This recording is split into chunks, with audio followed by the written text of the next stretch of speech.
Okay, so you may have heard that sea level rise is an important and devastating consequence of climate change.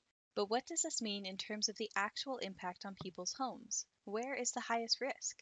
Well, according to the data, the financial impact and number of homes affected by sea level rise in the next 100 years depends on different scenarios for carbon levels in the atmosphere. In this video, I'm going to share where this particular data set comes from, how the data visualization works, and some conclusions that can be drawn from it. This data comes from a very cool collaborative research report by Climate Central and Zillow. Basically, they pulled together sea level projections from the IPCC, risk zone assessments from NOAA, and housing data from Zillow to provide a robust data set on how sea level rise may impact the US.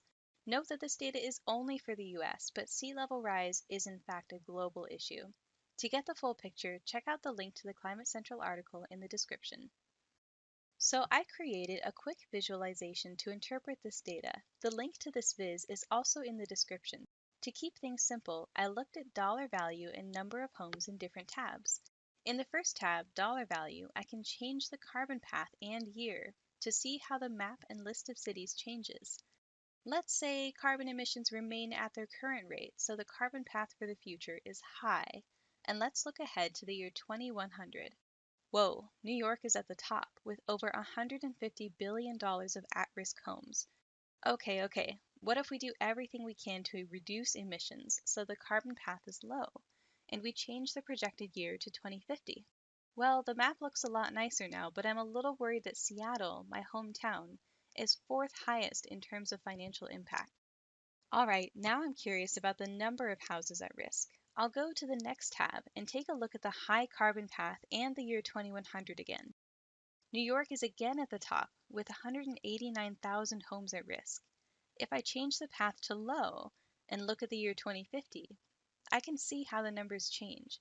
Scrolling through the list, I can see that Bellevue, Washington is 50th with just over 200 homes at risk.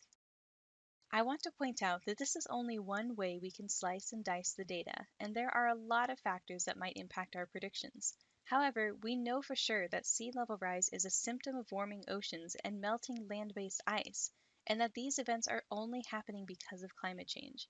What can we do about it? Well, by watching this video, you are already off to a great start.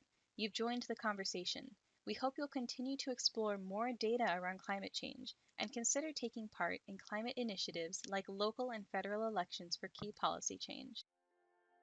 My name is Nika, and I'm part of IPECC, the Initiative for Peer Education on Climate Change.